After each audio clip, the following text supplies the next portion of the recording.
I'm Amber Mitchell, 32 years old, and I was adjusting my grandmother's antique emerald necklace in the mirror when my husband Tyler noticed it gleaming against my skin. His eyes lingered a little too long, his question about its worth hanging in the air between us. I never thought our anniversary would become the day when our marriage cracked at its foundation. 5 years together, and suddenly this heirloom jewelry became the thing that would unravel all our promises. Before I tell you how my perfect life unraveled, where are you watching from? Drop a like and subscribe if you've ever had a family secret change everything, and stick around to see how I navigated the storm that came next. Tyler and I met during our junior year at Boston University. I was studying art history while he pursued finance, and we literally bumped into each other at the campus coffee shop. It was such a cliché moment. My books scattered across the floor, him apologizing profusely as he helped gather them. But when our eyes met, something clicked. We started dating a week later, and for 3 wonderful years, we built our relationship on campus dates, study sessions that turned into deep conversations, and dreams of our future together. When he proposed at graduation with a modest diamond ring, I didn't hesitate to say yes. We married a year later in a garden ceremony with our closest friends and family. My parents, Julia and David, absolutely adored Tyler. My younger sister Natalie served as my maid of honor, teasing us about being disgustingly perfect for each other in her speech. Tyler's family was a different story. The Mitchells were old money from Connecticut, with his father Richard running a successful investment firm and his mother Catherine maintaining their social standing. They initially viewed me as not quite suitable for their son. My middle-class background and artistic career path didn't align with their expectations. An art curator isn't exactly a power position, Catherine once commented with a thin smile. But Tyler stood firm, and eventually they warmed to me, or at least presented that front at family gatherings. After marriage, we settled into our careers in Boston. Tyler climbed the ladder at Beacon Financial Partners while I secured a position at the Hawthorne Museum of Fine Arts. We bought a beautiful brownstone apartment in Back Bay, mostly financed by a generous early inheritance from Tyler's parents. Our life seemed picture-perfect: dinner parties with friends, weekend trips to Cape Cod, planning for our future children once we both felt established enough. The emerald necklace entered our lives more prominently on our 3rd anniversary. My grandmother Sarah had passed away 6 months earlier, and my mother finally gave me the jewelry that had been promised to me. An antique emerald and diamond necklace with matching earrings. The pieces were stunning, the emeralds a deep, rich green surrounded by intricate silver filigree work. These have been in our family for generations, my mother said when she presented the velvet box to me. I noticed her hands trembling slightly. Grandma Sarah wanted you to have them. I was touched by the gift and the connection to my grandmother. When I showed Tyler, he admired them appreciatively but didn't ask many questions. He simply commented, "They look valuable. You should get them insured." I followed his advice and had them appraised for insurance purposes. The jeweler was visibly impressed, mentioning something about the unique craftsmanship suggesting European origin, possibly from the 1930s. When I mentioned this to my mother, she changed the subject so abruptly that it struck me as odd, but I didn't press the issue. Over the next 2 years, I wore the pieces for special occasions, including gallery openings and charity events. Tyler's interest in them seemed to grow gradually. He began asking more questions: where exactly they came from, if there were more pieces, what their estimated value was. At first, I thought it was just curiosity or concern about insurance, but there was something in his persistence that began to unsettle me. "Your family must have been quite wealthy to own jewelry like this," he commented once. "I thought your grandparents were teachers." "They were," I confirmed. "I'm not really sure about the jewelry's origin. Mom doesn't talk much about it." These conversations increased in frequency as our 5th anniversary approached. Simultaneously, I began noticing changes in Tyler's behavior. He started working later hours, taking phone calls in our bedroom with the door closed, and checking our financial statements with a furrowed brow. When I asked if everything was okay, he'd force a smile and say, "Just the usual work stress. The market's been unpredictable." 2 weeks before our anniversary, I stopped by my parents' house for Sunday dinner. My mother noticed me wearing the emerald earrings and froze momentarily while setting down a casserole dish. "You wear those a lot lately," she said, her voice carefully neutral. "They're beautiful, and they go with everything," I replied. "Tyler really likes them too. He's been asking a lot about them." An uncomfortable glance passed between my parents. My father cleared his throat and abruptly changed the subject to Natalie's recent promotion. Later, as I was helping clear the dishes, my Aunt Beatrice, my father's sister who was visiting for the weekend, cornered me in the kitchen. "So Tyler's interested in Sarah's jewelry, is he?" Her voice was low, almost conspiratorial. "Yes, he thinks they're beautiful." Aunt Beatrice gave me a long, evaluating look. "Has your mother ever told you the real story behind those pieces?" Before I could answer, my mother entered the kitchen, shooting Beatrice a warning glance so sharp it could cut glass. "Beatrice, would you mind helping David with the coffee?" After Aunt Beatrice left, I turned to my mother. What did she mean by real story? My mother busied herself with the dessert plates. "Oh, you know Beatrice. Always trying to create drama where there isn't any. They're just family heirlooms, nothing more." But the tremble in her hands had returned, and I knew she wasn't telling me everything. The night before our anniversary, I found Tyler in his home office, hunched over his laptop. He quickly closed it when I entered, but not before I glimpsed what looked like an email with the subject line "Appraisal Inquiry." A vague uneasiness settled over me as he suggested we try the new upscale restaurant downtown for our anniversary dinner the next night, his enthusiasm seeming slightly forced. That night, as I laid out my dress and the emerald necklace for our anniversary dinner, I couldn't shake the feeling that something significant was shifting beneath the surface of our perfect life. Tyler and I had always been honest with each other, or so I thought. But now, with his secretive behavior and my family's strange reactions to the jewelry, I felt caught in the middle of something I didn't understand. Little did I know that our 5th anniversary dinner would be the catalyst that brought all these swirling undercurrents to the surface, forcing both my husband and my family to reveal truths that would forever change how I saw them. The evening of our anniversary started with such promise. Tyler had made reservations at Maison Laurent, the most exclusive French restaurant in Boston, where tables were booked months in advance. I wore a black cocktail dress that complemented the emerald necklace perfectly, and when Tyler saw me, his eyes widened with appreciation. "You look stunning," he said, kissing my cheek. "That necklace really is something special." The restaurant was everything you'd expect from a Michelin-starred establishment: soft lighting, impeccable service, and an atmosphere of refined luxury.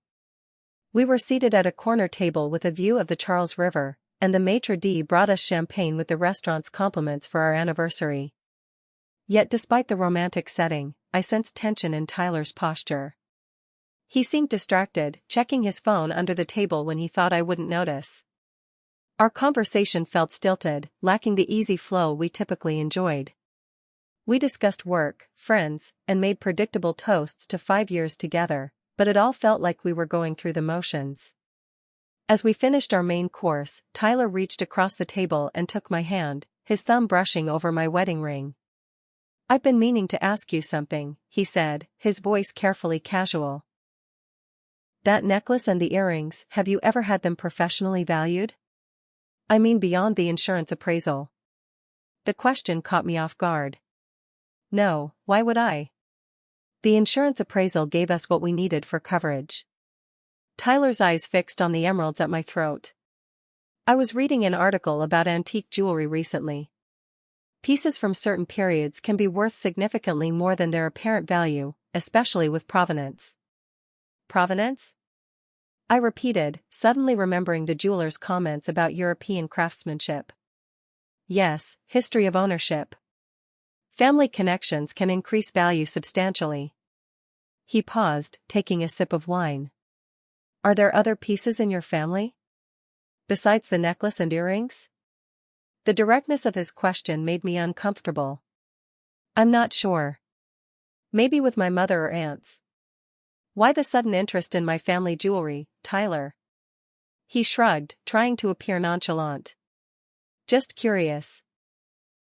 5 years of marriage and there's still so much about your family history I don't know. His words triggered a memory from 3 months ago, at my cousin's wedding. Aunt Beatrice had had too much wine and was reminiscing about my grandmother. Sarah always wore those emeralds so proudly, she'd said, as if wearing them could somehow justify how they came to us. My mother had quickly intervened, steering Beatrice away with a tight smile. At the restaurant, I deflected Tyler's questions, turning the conversation to the upcoming vacation we'd been planning. But his interest had stirred my own curiosity and unease. What had Aunt Beatrice meant about justifying how the jewelry came to us? The drive home was when everything began to unravel. Tyler, usually a careful driver, was distracted and took a wrong turn.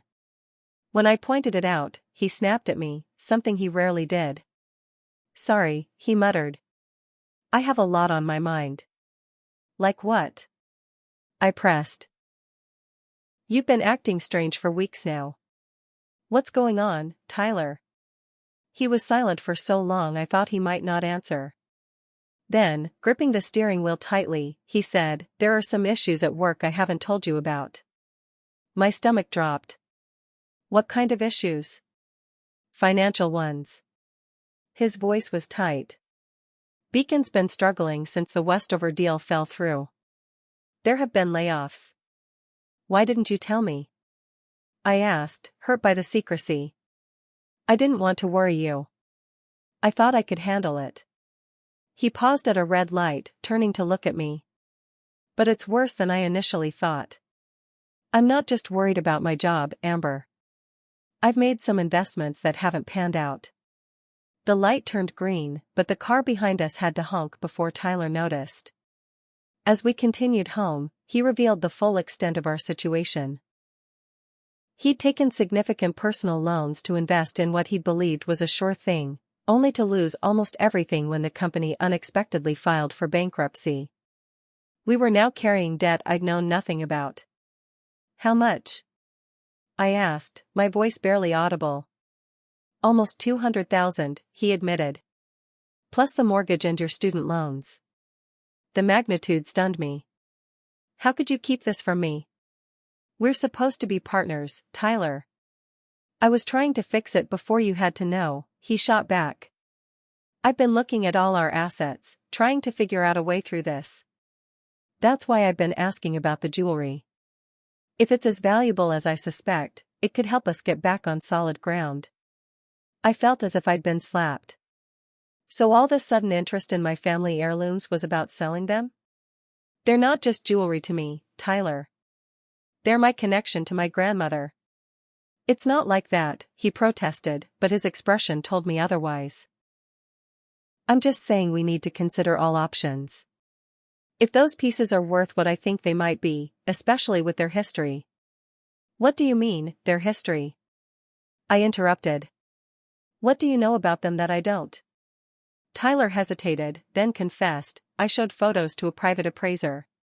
He was extremely interested, especially when I mentioned they might have European origins.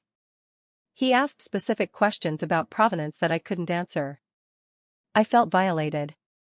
You went behind my back to have my family's jewelry appraised? Without even talking to me first? I was just exploring options, he defended. By the time we reached our brownstone, we were barely speaking. The perfect anniversary dinner had dissolved into bitter silence. That night, for the first time in our marriage, we slept in separate rooms, Tyler in the guest bedroom and me in our master, staring at the ceiling and wondering how we'd arrived at this point. Before falling into a troubled sleep, I sent a text to my sister, need to talk to you about Grandma's jewelry. Important. Call me tomorrow? Natalie's response came quickly, not something to discuss over the phone. Come to Mom and Dad's tomorrow. I'll be there at 2. Her cryptic reply only deepened my sense of foreboding. Whatever secret surrounded these emeralds, it seemed everyone knew pieces of it except me. The next morning, Tyler and I moved around each other like cautious strangers. He made coffee, I prepared toast, and we exchanged only the most necessary words. Before leaving for a meeting, which I suspected was another consultation about our financial situation. He paused at the door. "I'm sorry about last night," he said, not quite meeting my eyes. "I should have told you about the financial problems sooner." "Yes, you should have," I replied, my voice cooler than I intended. "We'll talk more later." After he left, I retrieved the emerald jewelry from my dresser and studied the pieces carefully. They were undeniably beautiful, the emeralds catching the light with a depth that seemed almost magical. What was their story? And why had my family been so secretive about it? At exactly 2 p.m., I arrived at my parents' suburban home in Newton. My sister's car was already in the driveway, and to my surprise, so was Aunt Beatrice's rental.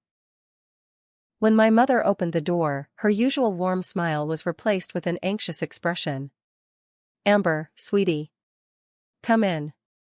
She hugged me tightly, then whispered, "Your father thought we should all talk together." In the living room, my father David sat in his usual armchair, looking uncomfortable. Natalie perched on the sofa next to Aunt Beatrice, who nodded at me with a knowing look that increased my apprehension. "What's going on?" I asked, taking a seat. "Why all the mystery about Grandma's jewelry?" My parents exchanged glances. My mother twisted her hands in her lap, a nervous habit I'd seen countless times but never fully registered until now. "Tyler's been asking questions about it, hasn't he?" my father finally said. "Yes," I confirmed. "And last night he told me we're in serious financial trouble. He thinks the jewelry might be valuable enough to help us out." I paused, looking around at their tense faces. "But that's not the whole story, is it?" My mother closed her eyes briefly. "No, it's not. Julia," Aunt Beatrice said firmly, "it's time. She needs to know." My mother nodded reluctantly. "The emerald set, the necklace, earrings, and bracelet." "Bracelet?" I interrupted. "I only have the necklace and earrings." "I have the bracelet," my mother admitted. "I couldn't part with all the pieces at once." "There's also a ring," added Aunt Beatrice. "Your mother keeps it in a safety deposit box." I looked at my mother in confusion. Why separate them? And why all the secrecy? My father leaned forward. "Amber, the jewelry didn't exactly come to our family in a straightforward way." "What does that mean?" I pressed. Aunt Beatrice, apparently tired of the cautious approach, took over. "Your grandfather Richard, your father's father, was stationed in Austria just after World War II ended. He was part of the Allied forces helping with reconstruction and repatriation efforts." My father nodded solemnly. "Dad was assigned to help catalog and return property that had been confiscated during the war." A cold feeling began to spread through my chest. "Confiscated? You mean stolen? By the Nazis?" The silence that followed was answer enough. "The emerald set," Aunt Beatrice continued, "was part of a collection that had been taken from a wealthy Jewish family in Vienna. The Blumenfelds. They owned a successful jewelry business before the war." My mother finally found her voice. "According to the story Sarah told me, Richard discovered the emerald set among items that hadn't yet been processed for return. The Blumenfeld family was presumed to have perished entirely in the camps, with no known surviving heirs. He kept it," I finished, feeling sick. "My grandfather stole jewelry from Holocaust victims." "He didn't see it that way," my father defended weakly. "The official records listed the Blumenfelds as deceased with no heirs. The alternative was that the pieces would go to the Austrian government or possibly be claimed by distant relatives with no direct connection. So instead, he brought them home to Grandma Sarah," I said, struggling to keep my voice steady. "And she wore them knowing where they came from?" "Sarah didn't know at first," Aunt Beatrice clarified. "Richard told her they were purchased legitimately. It wasn't until years later, when someone at a social event recognized the distinctive style of the emeralds, that Sarah pressed him for the truth." "And then?" I prompted. "She was devastated," my mother said quietly. "She considered turning the jewelry over to Jewish restitution organizations, But Richard insisted it would only create a scandal with no real beneficiaries. By then, they had built their life together, and their reputation in the community was important. So they compromised. Compromised how? I asked. They made anonymous donations to Holocaust survivor organizations and Jewish charities for years, my father explained. Far exceeding the monetary value of the jewelry. Sarah believed it was a way to atone while protecting the family from scandal. I sat back, trying to process this revelation. The beautiful heirlooms I'd worn so proudly were essentially stolen property, taken from a family who had already suffered unimaginable persecution and loss. Have you ever tried to find out if there really were no survivors? I asked. Records from that time weren't always accurate. My mother's eyes filled with tears. I've been researching for years, discreetly. There are organizations that help trace ownership of art and valuables from that period. I've made inquiries, but without revealing our possession of the items. You've been searching for the rightful owners? I was surprised. She nodded. Your grandmother made me promise before she died. She said the jewelry had brought her nothing but guilt. She wanted to make it right, but was afraid of what it would do to your grandfather's memory and our family name if the truth came out publicly. And have you found anything? I asked. Not conclusively, my mother replied. There are indications that one daughter of the family might have escaped to England before the war, but the trail goes cold after that. Natalie, who had been unusually quiet, finally spoke up. This is why I didn't want to discuss it over the phone. This is our family's darkest secret, Amber. And now your husband wants to sell these pieces? I nodded, feeling torn between family loyalty and my commitment to Tyler. He doesn't know this history. He just sees valuable assets that could help us through a financial crisis. Even if he did know, Aunt Beatrice said shrewdly, would it matter to him? The Mitchell family has always prioritized wealth and status over moral considerations.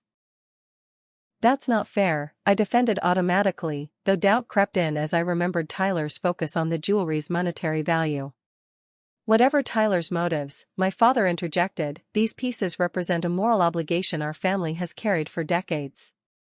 They aren't ours to sell. I left my parents' house that afternoon with my head spinning. The emerald necklace now felt heavy around my neck, weighted with a history of suffering and guilt I'd never suspected. As I drove home, I wondered how I would explain this to Tyler and whether our marriage could withstand the collision of financial necessity and moral responsibility that now confronted us. When I returned home that evening, I found Tyler in our home office, surrounded by financial documents. His laptop displayed a web page about identifying valuable antique jewelry. On the desk beside him lay a printed photo of my necklace. He looked up when I entered, his expression a mixture of defensiveness and determination. We need to talk about our options, Amber. Yes, we do, I agreed, setting my purse down. But first, I need to tell you what I learned today about the jewelry. I recounted everything my family had shared, the emerald's origin with the Blumenfeld family, my grandfather's appropriation of them, and the decades of guilt and secretive attempts at atonement that followed. As I spoke, I watched Tyler's face, hoping to see understanding or compassion emerge. Instead, his expression became increasingly calculating. So there's no official record connecting these pieces to this Jewish family? He asked when I finished. His response stunned me. That's what you took from this story? Not the moral implications or the suffering of the original owners? Tyler stood up, pacing the small room. Of course I understand the moral angle, Amber. But we're talking about events from 80 years ago. Your grandfather made donations to try to make amends. Your mother has searched for heirs and found none. Meanwhile, we're facing financial ruin right now. That doesn't make the jewelry ours to sell, I insisted. Legally, it is yours, he countered. Your grandmother gave it to you. There's no claim against it that would hold up in court after all this time. This isn't about legality, Tyler. It's about doing what's right. He ran his hands through his hair in frustration. What's right isn't always so black and white. What about our future? The plans we made? Should we lose everything because of something your grandfather did decades ago? Our argument was interrupted by Tyler's phone ringing. He glanced at the screen and hesitated. Go ahead and answer it, I said coldly. He stepped into the hallway, but I could still hear his side of the conversation. Yes, Mr. Levine. I understand your interest. No, I haven't been able to get complete provenance information yet. Of course. Tomorrow at 2 would work. When he returned, I was seething. Who was that? Tyler had the decency to look somewhat ashamed. Daniel Levine. He's the appraiser I consulted. And you've scheduled a meeting without discussing it with me first? Again? I just want to understand what we're dealing with, he defended. Levine specializes in European jewelry from that period. He was extremely interested when he saw the photos. Of course he was interested. They're likely looted items with historical significance. I felt my control slipping. You went behind my back again, Tyler. How am I supposed to trust you? You're being unfair, he shot back. I'm trying to save us from financial disaster. Do you have any idea how bad things are? We could lose the apartment. My career at Beacon is hanging by a thread. My parents are already talking about how we'll need to move in with them if I lose my job. So that's what this is really about? Your pride? Heaven forbid the Golden Mitchell boy has to admit failure to his parents. His face hardened. That's a low blow, Amber. You know how hard I've worked to build my own success apart from my family. By hiding financial problems from your wife and plotting to sell jewelry with a morally questionable history? We glared at each other across the room, the distance between us feeling insurmountable. The sound of the doorbell broke our standoff. Are you expecting someone? I asked. Tyler checked his watch and swore under his breath. My parents. I forgot they were coming over to discuss options. You invited your parents to discuss our financial problems without telling me? I was incredulous. I was going to tell you, but after last night's argument and then you disappearing to your parents' house all day. He didn't finish the sentence. The doorbell rang again, more insistently.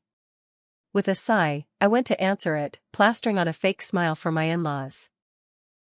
Catherine Mitchell swept in, air-kissing my cheeks while her eyes inventoried our apartment as if already assessing what could be liquidated. Richard Mitchell followed, his handshake firm as always, his eyes sharp behind designer glasses. Amber, dear, you look tired, Catherine commented, removing her cashmere coat. Tyler told us you've had some upsetting news. I shot Tyler a betrayed look. Did he now? And what exactly did he tell you? Tyler cleared his throat uncomfortably. I mentioned our financial situation and that we're exploring options. Including the family jewelry, Richard added, his tone businesslike. Tyler sent us photos. Quite impressive pieces. Catherine nodded. European craftsmanship, clearly. Pre-war, I'd guess. They could fetch a considerable sum at the right auction house. The casual way they discussed selling the emeralds made my blood boil. They're not for sale, I stated firmly. Catherine's perfectly shaped eyebrows rose. Tyler gave us the impression that was being considered. Well, he was mistaken, I replied, forcing myself to remain civil. There are complicated issues surrounding the jewelry's provenance. Provenance adds value, typically, Richard commented, oblivious to the real issue. Not when the provenance involves Nazi looting, I snapped. A startled silence fell over the room. Catherine recovered first, her voice dropping to a horrified whisper. Are you saying these pieces are Holocaust assets? Tyler stepped in quickly. It's not confirmed. There's no documentation linking them to any specific owners.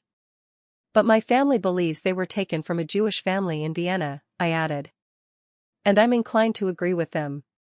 Richard cleared his throat, suddenly looking uncomfortable. That does complicate matters. From a legal standpoint, Tyler pressed, there's been no claim against them for decades. They were given to Amber legitimately by her grandmother.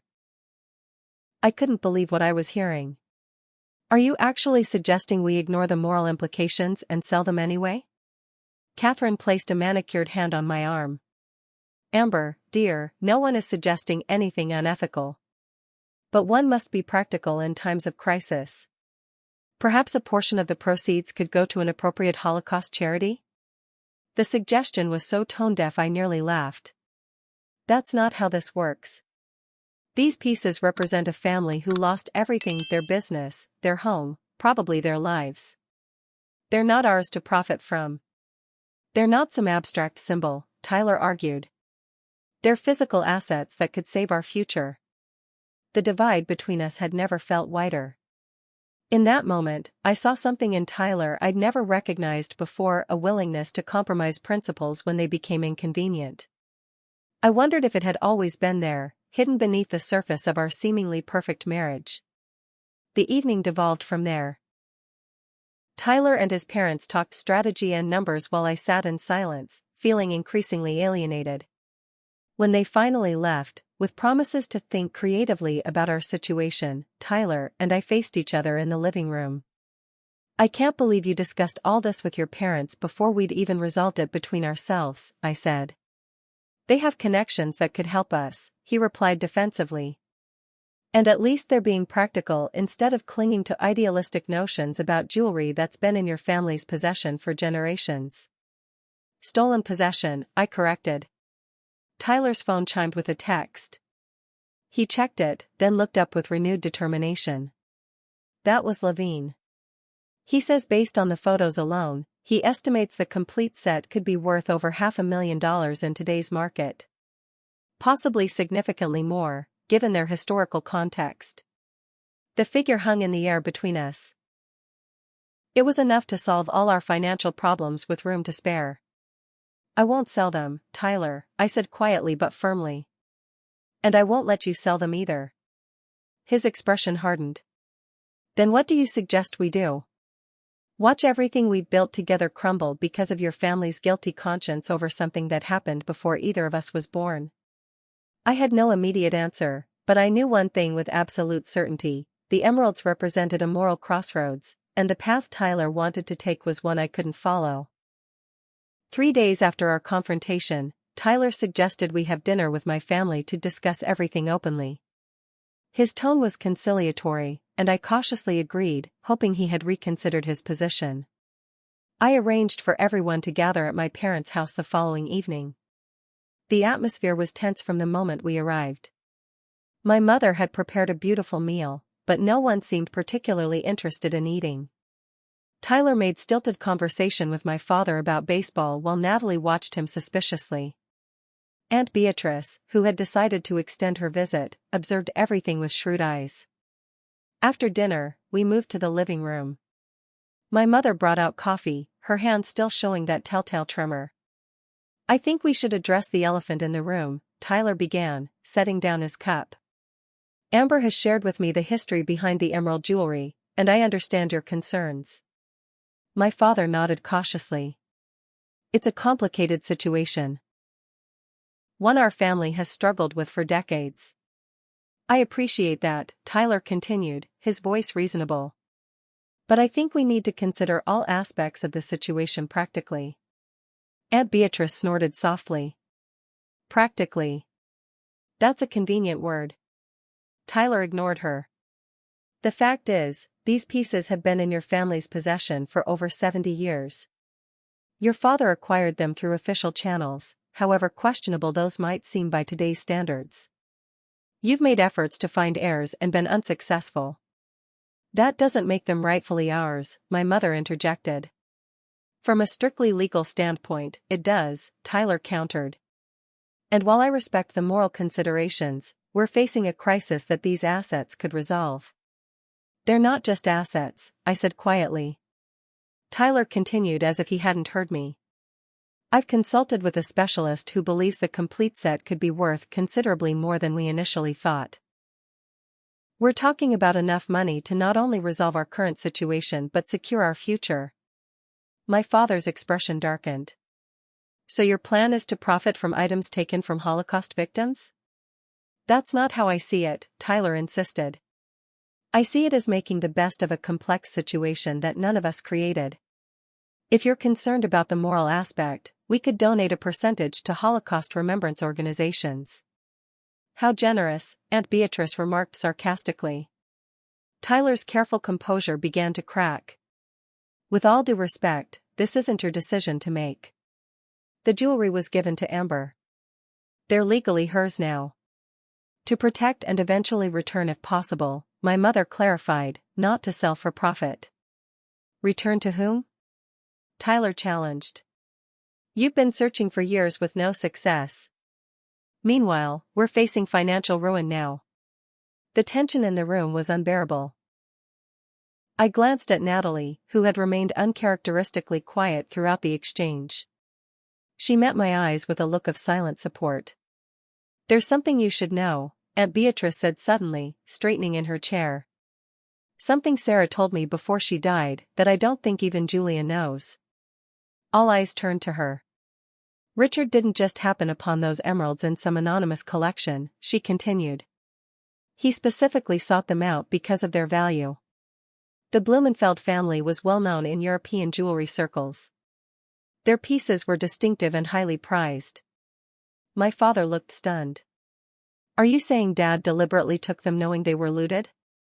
I'm saying he made sure certain items were lost in the chaotic repatriation process, Beatrice replied grimly.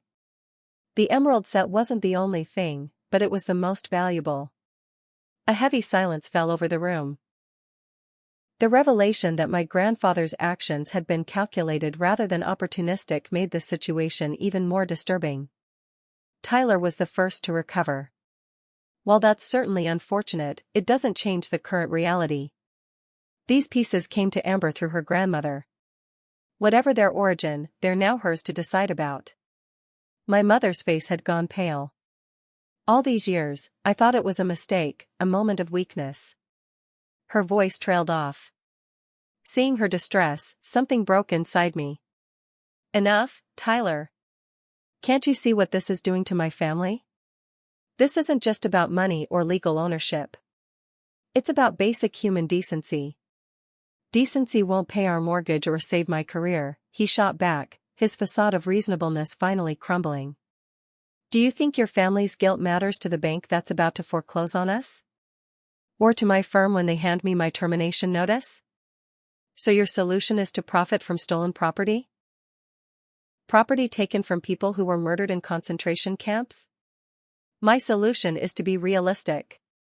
Your family has been wringing their hands over this for decades without actually doing anything concrete. At least selling the jewelry and making substantial donations would have tangible benefits. The argument escalated, with Tyler and I raising our voices while my family looked on in shock. In the midst of our shouting, my mother suddenly stood up and left the room. She returned moments later carrying a manila folder, which she placed on the coffee table between us. Julia, my father questioned. They should see this, she said quietly. All of it. I opened the folder to find meticulously organized research, letters to Holocaust asset organizations, responses from archives, genealogical searches, and photocopies of old records. I've been more active in my search than I let on, my mother explained. About 6 months ago, I made a breakthrough. She pulled out a particular document and handed it to me. It was a copy of a ship's manifest from 1938, with one name highlighted, Elise Blumenfeld, age 19, destination London. The youngest daughter, my mother continued. She escaped Vienna just after the Anschluss. I've been trying to trace what happened to her after she arrived in England. Tyler peered at the document, his expression unreadable. So there might be direct descendants after all.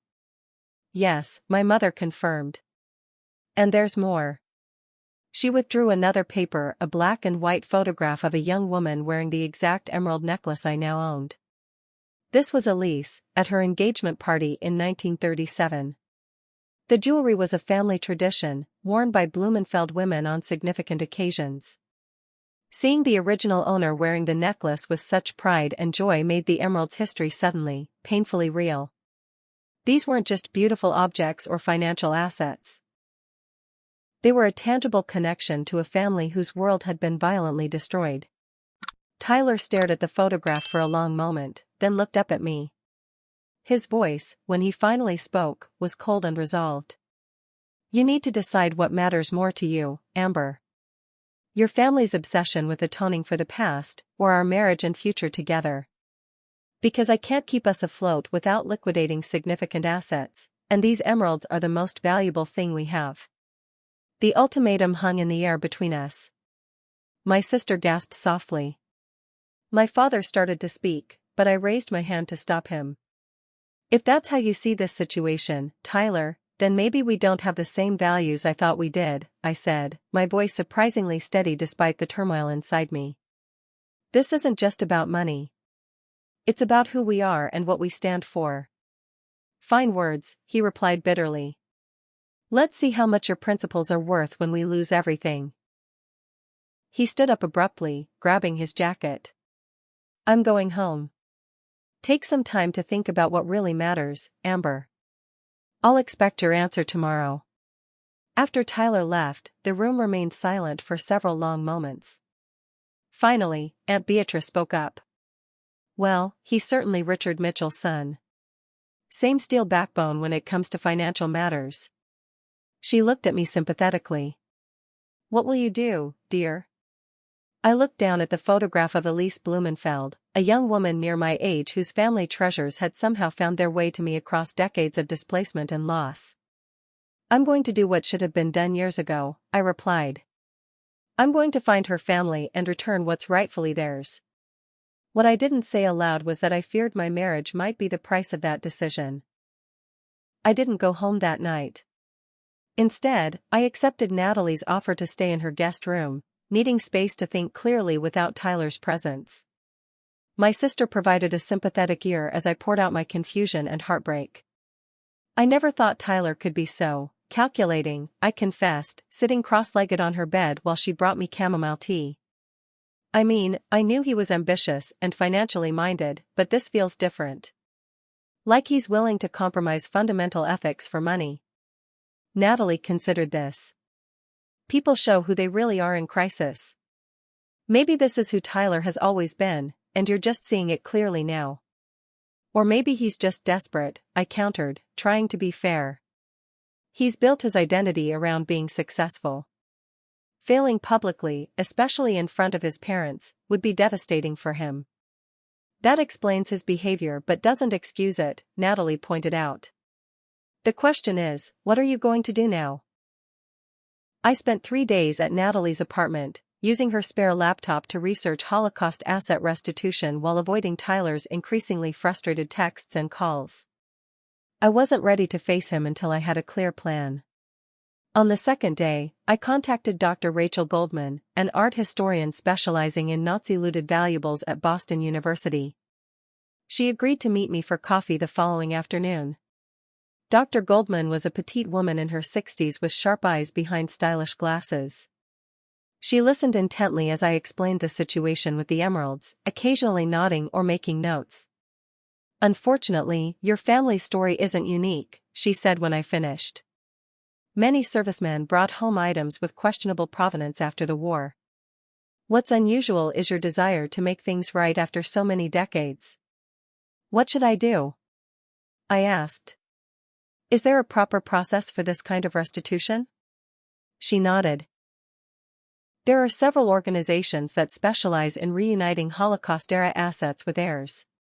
The most reputable is the Holocaust Art Restitution Project. They have resources to conduct thorough genealogical research and legal expertise to handle the transfer if heirs are found. And if no heirs can be identified? Then the items are typically donated to a Holocaust museum or similar institution where they can serve an educational purpose, she explained. But based on what you've told me about your mother's research, there's a good chance Elise Blumenfeld's descendants might be located. Dr. Goldman provided contacts and advice about documentation I would need. As we parted, she squeezed my hand warmly. What you're doing takes courage, she said. Many families in your position would find it easier to remain silent. That evening, I finally returned to our apartment, prepared for the confrontation that awaited. Tyler was in the kitchen making pasta, his back stiffening when I entered. Finally decided to come home, he asked without turning around. We need to talk, Tyler. Really talk, not argue. He turned then, his expression guarded. Have you made your decision? Yes, I said, setting my overnight bag down. I'm going to work with a specialized organization to locate the Blumenfeld heirs and return the jewelry to them. His jaw tightened. So you've chosen your family's guilt over our marriage? That's not fair, I protested. This isn't about choosing sides. It's about doing what's right. These emeralds were stolen from a family who suffered unimaginably. I can't in good conscience sell them for our benefit. And what about our financial situation? Have you given any thought to that? I took a deep breath. Yes, I have. I'm willing to sell our apartment and move somewhere more affordable. I can ask for more hours at the museum. We can cut expenses and live more modestly until we get back on our feet. You make it sound so simple, Tyler said bitterly. Do you have any idea what it would mean for my career, my reputation, if we have to downsize like that? My parents would. This isn't about your parents. I interrupted. It's about us, Tyler. Our values. The kind of people we want to be. Easy to talk about values when you're not the one whose career is imploding, he retorted. I understand you're scared, I said, trying to remain calm. I am too. But selling these emeralds wouldn't just be financially wrong, it would haunt us. Every good thing we might buy with that money would be tainted by how we got it. Tyler slammed his hand on the counter, making me jump. Enough with the moral lecture. This isn't some philosophical debate, this is our life. Our future. Yes, it is, I agreed quietly. Which is why we can't build it on something so fundamentally wrong. We argued for hours, going around in circles as Tyler alternated between anger, emotional appeals, and cold financial reasoning. Eventually, exhausted, he threw up his hands. Fine. Do what you want with the jewelry. But don't expect me to pretend to be happy about it. And don't come crying to me when we're forced to move into some cramped apartment in a neighborhood we'd never consider in normal circumstances. It wasn't acceptance, but it was at least a cessation of active resistance. That night, we slept in the same bed for the first time in days, though with our backs to each other, the physical distance mirroring the emotional gulf between us. The next morning, I called my mother and asked her to bring all her research on the Blumenfelds. That afternoon, we gathered around my dining table, my parents, Natalie, and Aunt Beatrice, and laid out everything we knew. I've already contacted the Holocaust Art Restitution Project, I told them. They've assigned a researcher named Michael Bernstein to our case. He needs everything we have on the jewelry's provenance and any information about the Blumenfeld family. My mother pushed a leather portfolio across the table. Here's everything I've gathered over the years. Copies of records, correspondence, notes from conversations with your grandmother. I opened it to find far more extensive research than I'd imagined. Pages of genealogical charts, copies of pre-war Viennese business directories showing the Blumenfeld jewelry store, and even a faded newspaper clipping announcing the engagement of Elise Blumenfeld, youngest daughter of prominent jeweler Hermann Blumenfeld, to David Roth. Mom, this is incredible, I said, paging through the documents. How long have you been collecting all this? 25 years, she admitted. Since Sarah first told me the truth. I promised her I would try to make it right someday. Why didn't you ever take the final step and contact a restitution organization? I asked. My mother looked down. Fear, partly. Concern about what it would mean for our family if the story became public. And I suppose a part of me wasn't ready to let go of the jewelry. It's become so tied to our family identity, even if that connection was built on something wrong. Aunt Beatrice reached over to squeeze her hand. We all share in that reluctance, Julia. But Amber is showing us the way forward now. Over the next week, I worked closely with Michael Bernstein, scanning and sending all our documentation. Tyler remained distant, spending long hours at work and barely speaking when home. His parents called multiple times, trying to change my mind, until I finally stopped answering their calls. 2 weeks into the process, Michael contacted me with exciting news. The research team had traced Elise Blumenfeld's journey after arriving in England. She had indeed married David Roth, and they had emigrated to the United States in 1946 after the war, settling in Philadelphia. Elise had passed away in 1989, but they had a daughter, Ruth, who was still alive and living in New York City. Ruth had 2 children and 4 grandchildren. "We've made contact with Ruth Roth Goldstein," Michael told me over the phone. "She was overwhelmed to hear about the emeralds. She has photographs of her mother wearing similar pieces from before the war, but the family had assumed everything was lost forever." "Does she want them back?" I asked, my heart racing. "Very much so," Michael confirmed. "Not for their monetary value, but because they represent her family heritage. She's agreed to meet with you if you're comfortable with that."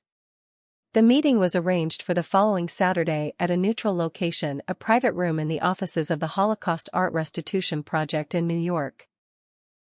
I asked Tyler if he wanted to come, but he declined with a curt, "It's your project, not mine." The night before the meeting, Tyler surprised me by initiating a conversation as we prepared for bed. "I got a call from a headhunter today," he said, his voice carefully neutral. "A smaller firm is interested in bringing me on. It would mean a significant pay cut from what I was making at Beacon, but it's a position." "That's good news," I said cautiously. "Are you going to pursue it?" He nodded. "Interview next week. If it works out, we could probably keep the apartment, though we'd need to adjust our lifestyle considerably." I sat down beside him on the bed. "Tyler, I know you're angry with me. But I hope someday you'll understand why this is so important." He was quiet for a long moment. "I'm trying to," he finally said. "I still think you're choosing an abstract moral principle over practical reality. But I'm beginning to accept that it's who you are." It wasn't exactly reconciliation, but it felt like the first small step toward understanding. The next day, I took the train to New York alone, carrying the emerald necklace, earrings, and the bracelet and ring my mother had entrusted to me. I was a bundle of nerves as I entered the building where the meeting would take place. Ruth Goldstein was already waiting in the conference room. She was in her 70s, elegant in a simple blue dress, her silver hair styled in a classic bob. When I entered, she stood, her eyes immediately fixing on the velvet jewelry box in my hands. "Mrs. Goldstein," I began, my voice trembling slightly. "I'm Amber Mitchell. I can't tell you how." Before I could finish, she stepped forward and took my free hand in both of hers. "Please, call me Ruth.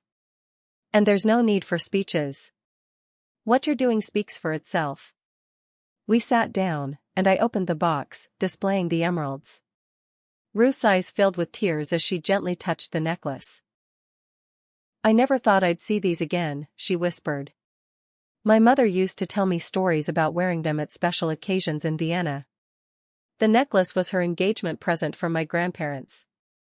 I explained how the jewelry had come into my family's possession and our belated efforts to return them. Rather than anger, Ruth showed remarkable grace. "Those were chaotic times," she said. "Many people made choices they wouldn't have made in normal circumstances. What matters is that your family ultimately chose to do the right thing." When I placed the emeralds in her hands, officially returning them to their rightful owner, I felt a weight lift from my shoulders, the burden of guilt that had been carried by 3 generations of my family. Ruth invited me to have lunch with her afterward, where she shared stories of her mother's life and showed me photographs of her grandchildren. "The youngest is studying jewelry design," she told me proudly. "Perhaps one day she'll create pieces as beautiful as these emeralds." On the train ride home, I felt a profound sense of peace.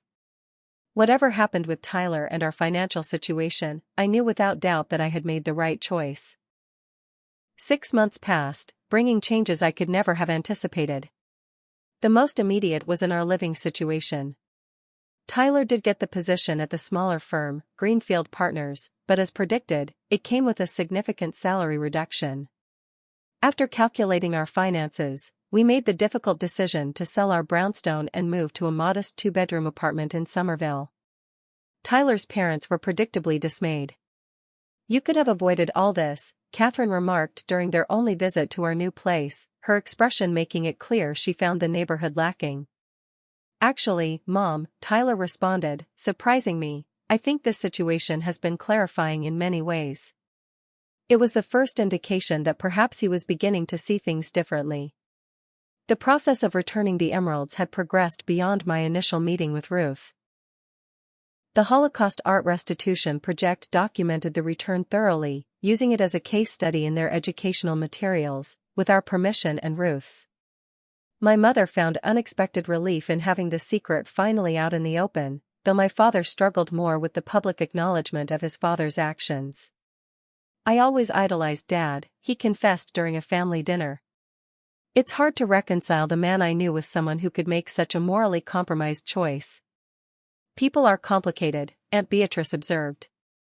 "Richard had many fine qualities, but this was a significant failing. We can acknowledge both truths." As for Tyler and me, rebuilding our relationship proved to be a gradual process. The financial downgrade tested us both. I took on additional projects at the museum, sometimes working evenings and weekends. Tyler adjusted to a less prestigious position with smaller accounts. We learned to cook at home instead of dining out, took public transportation instead of Ubers, and discovered free cultural events around the city. Slowly, something unexpected emerged from these constraints. Without the pressure of maintaining an image of success, Tyler seemed to relax. He started talking more about the work itself rather than the status it conferred. One evening, as we walked home from a free concert in the park, he made a confession. "I never told you this," he said, "but I was miserable at Beacon for the last year. The culture was toxic, all about appearances and connections rather than substance. I was just too caught up in what everyone expected of me to admit it." "Why didn't you tell me?" I asked. "Because I thought you married me partly for that life, the successful finance guy with the perfect apartment and impressive career trajectory." I stopped walking and turned to face him. "Is that really what you thought?" He nodded, looking somewhat ashamed. "My parents certainly reinforced that idea. They always implied you were lucky to marry into our family, with all the advantages that came with it. Tyler, I married you because I loved you, the person I met in that coffee shop, who stayed up all night talking about books and dreams and favorite childhood memories. Not your job title or address." That conversation marked a turning point in our healing process. As Tyler began to separate his own values from those imposed by his parents and professional culture, he developed a new perspective on my decision about the emeralds. 4 months after my meeting with Ruth, we received an invitation that surprised us both. Ruth Goldstein was hosting a family gathering in New York to celebrate her 80th birthday, and she wanted us to attend. The invitation included my parents and Natalie as well. "She wants to meet the whole family?" Tyler asked, puzzled. "Apparently so," I replied, equally surprised. Tyler hesitated. "Do you think I should go?" I wasn't exactly supportive of the restitution process. "I think that's exactly why you should come," I told him. To see firsthand what this meant to her family. The gathering was held in Ruth's spacious apartment overlooking Central Park. When we arrived, we were warmly welcomed not just by Ruth but by 3 generations of her family. Her daughter Sarah, named after her grandmother, embraced me like an old friend. "Mom has told us so much about you," she said. "What you did means everything to our family." During dinner, Ruth stood to make a toast. To my surprise, she was wearing the emerald necklace, its green stones brilliant against her cream-colored blouse. "I want to thank the Mitchell family for their courage and integrity," she said, raising her glass. "In a world where it's easier to look away from past wrongs, you chose to face them directly. You've restored not just these beautiful objects to our family, but a tangible connection to our history that we thought was lost forever." Across the table, I saw tears in Tyler's eyes, something I'd witnessed only once before, on our wedding day. Later, as we mingled with Ruth's family, he spent a long time talking with her grandson Daniel, who worked in finance in Manhattan. On the train ride back to Boston, Tyler was unusually quiet, looking out the window at the passing landscape. Finally, he turned to me. "I was wrong," he said simply. Seeing what the return of those emeralds meant to Ruth and her family, it wasn't an abstract moral principle. It was something real and profound. He took my hand. "I'm sorry I couldn't see that at first." We were both under immense stress, I reminded him. "Financial fear does strange things to people." "That's generous of you," he said, "but the truth is, I lost sight of what really matters." My parents raised me to believe that success and status were everything. It's taken me this long to realize how empty that philosophy is. In the months that followed, our relationship continued to strengthen. Tyler completely cut financial ties with his parents, insisting we make it on our own, even if that meant a much more modest lifestyle than we'd once envisioned. He found unexpected satisfaction in his new role, which allowed for more work-life balance than his previous position. My relationship with my mother deepened as well. Free from the burden of secrecy she'd carried for decades, she seemed lighter, more present. We started meeting weekly for coffee, sometimes just to talk, other times to discuss the continuing research into other items my grandfather might have appropriated during his time in Austria. A year after our first meeting with Ruth, we received a small package in the mail. Inside was a beautifully crafted silver pendant with a small emerald at its center. The accompanying note from Ruth read, "This was created by my granddaughter Leah, who has indeed followed her passion for jewelry design. The emerald is a small piece that had broken off the bracelet years ago and was kept separate. She wanted you to have this as a reminder that doing the right thing, even when difficult, creates ripples of goodness that extend far beyond the initial act. You will always be part of our family's story, as we are now part of yours." I wear that pendant often, not just for its beauty but for what it represents, the possibility of healing and redemption across generations, and the power of choosing integrity even when it comes at a cost. Tyler and I are in a different place now than we ever expected to be when we celebrated our 5th anniversary. Our apartment is smaller, our budget tighter, our social circle changed. But our marriage is stronger, built on a foundation of values we truly share rather than ones we assumed we did. Last week, as we sat on our small balcony watching the sunset, Tyler mentioned something that had been on his mind. "I've been thinking about your grandfather and mine," he said. "About the choices they made and how those choices affected generations to come." "What about them?" I asked. "Just that we're all faced with moments that test our character, crossroads where we have to decide who we really are and what we stand for. I'm grateful that when our moment came, we eventually found our way to the right path, even if we stumbled getting there." I leaned my head against his shoulder, thinking about the journey we'd been through. "So am I." That night, as I carefully placed Ruth's pendant in my jewelry box, I thought about how our biggest crisis had ultimately become our greatest blessing. By confronting a painful legacy from the past, we had created space for something new and stronger to grow in our marriage, in our families, and in our understanding of what truly matters. Have you ever faced a situation where doing the right thing came at a personal cost? I'd love to hear your stories in the comments below. And if this journey resonated with you, please like, subscribe, and share to help others who might be navigating their own moral crossroads. Thank you for being part of this healing story, and remember that it's never too late to make things right, even when the path forward seems uncertain or difficult.